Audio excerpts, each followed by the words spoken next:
नमो नमः। आपका बहुत बहुत स्वागत है मेरे चैनल पर। आज मैं 8वीं कक्षा की मंथन पाठ्य पुस्तक जो कि संस्कृत की पाठ्य पुस्तक है, इसका पाठ 6 महाकवि कालिदासः, इसका प्रश्न अभ्यास आपको करवाऊंगी।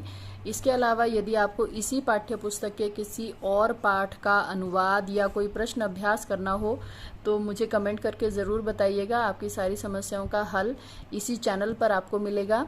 और इसके अलावा मैं हिंदी और संस्कृत के अन्य पुस्तकों का भी ज्ञान प्राप्त करवाती हूँ, अर्थात हिंदी और संस्कृत के व्याकरण में अथवा पाठ्य पुस्तक में किसी भी तरह की कोई परेशानी हो तो उसका आपको तुरंत समाधान इसी चैनल के अंतर्गत मिलेगा। मुझे जस्ट सिर्फ आपको कमेंट करके बताना है कि आपको और किस पाठ से संबंधित वीडियो की आवश्यकता है, तो सब्सक्राइब कीजिए मेरे चैनल को। चलिए पाठ का प्रश्न अभ्यास में आरंभ कर रही हूँ। महाकवि कालिदासः। पहला प्रश्न देखिए, उचितम पदेन उत्तराणि लिखत। पहला भाग है क पंचभूत्यैः कस्य निर्माणं भवति। उत्तर होगा संसारस्य। कालिदासः हस्तं दृष्ट्वा किम अदर्शयत्। मुष्टिकां। कालिदासः हस्तं दृष्ट्वा मुष्टिकाम् अदर्शयत्। राजकुमार्या सह कस्य विवाहः अभवत्। उत्तर होगा राजकुमार्या सह मूर्खस्य विवाहः अभवत्। इसके बाद है पूर्ण वाक्येन उत्तरत एकम अंगुलम दृष्ट्वा कालिदासः किम अचिन्तयत्। तो इसका उत्तर होगा कालिदासः अचिन्तयत् सा कथयति यत् तव एकम नेत्रम स्फोटिष्यामि। अर्थात जब कालिदास जो है विद्योत्तमा के द्वारा एक उंगली दिखाई जाती है तो कालिदास सोचता है कि वो ऐसा कह रही है कि तुम्हारा एक नेत्र फोड़ डालूंगी। दूसरा प्रश्न, पंडिताः अंगुलद्वयस्य व्याख्यां कथम अकरोत्। उत्तरम पंडिताः व्याख्याम् अकुर्वन् राजकुमारी आत्मा एकैव इति उक्तवती, परन्तु परमात्मा जीवात्मा च इति अस्य स्वरूपद्वयं भवतः। ग कालिदासः केषां ग्रन्थानां रचनाम् अकरोत्। उत्तरं कालिदासः कुमारसम्भवं मेघदूतं रघुवंशं च महाकाव्यानां रचनाम् अकरोत्। प्रश्न 3, रेखांकित पदानि आधृत्य प्रश्न निर्माणं कुरुत्। प्रथमं सा हस्तं प्रसार्य तं दर्शितवती। प्रथमं सा किं दर्शितवती। हस्तं प्रसार्य। स उष्ट्रं दृष्ट्वा उटर उटर इति अवदत्। स कं दृष्ट्वा उटर उटर इति अवदत्। प्रश्नवाचक चिन्ह। वाराणस्यां गत्वा स सर्वशास्त्र निष्णातः अभवत्।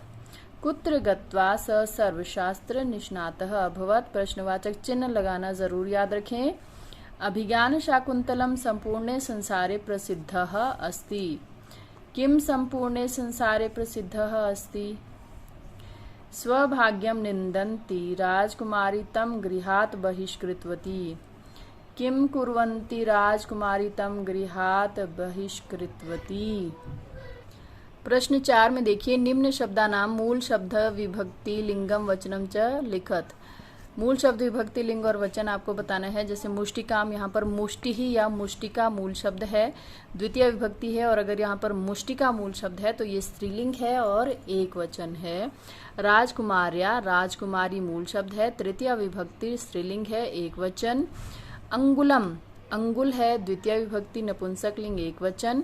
वाराणस्याम वाराणसी सप्तमी विभक्ति पुल्लिंग, एक वचन। महाराजः पंचमी या षष्ठी विभक्ति पुल्लिंग, एक वचन। पंचभूतः प्रथमा विभक्ति नपुंसकलिंग, बहुवचन। मूर्खेण मूर्खः तृतीय विभक्ति पुल्लिंग, एक वचन। 5वां प्रश्न है, प्रत्यय संयोज्य शब्द निर्माणम कुरुत। प्रत्यय जोड़कर शब्द का निर्माण करना है आपको। भू जमाक्त्वा भूत्वा, दृष्ट जमाक्तवतु दृष्टवान। क्तवतु प्रत्यय में वान शेष रहता है हमेशा, तो दृष्टवान हो जाएगा। वच में क्त्वा प्रत्यय उक्तवा हो जाएगा। वचो उम, एक सूत्र है संस्कृत में वचो उम, तो वच को उ हो जाएगा, तो वच की जगह हो जाएगा उक्तवा। आगम ल्यप आगम्य। दृश्यमाक्त्वा दृष्ट्वा संस्कृत भाषायाम अनुवादम कुरु। ये है प्रश्न 6। पहला भाग देखिए। राजकुमारी के साथ मूर्ख का विवाह हो गया। राजकुमार्याः सह मूर्खस्य विवाहः अभवत्। ख कालिदास विश्व प्रसिद्ध कवि हैं। कालिदासः विश्व प्रसिद्धः कविः अस्ति। मेघदूतम कालिदास की सर्वश्रेष्ठ रचना है। मेघदूतम कालिदासस्य सर्वश्रेष्ठ रचना वर्तते या रचना अस्ति।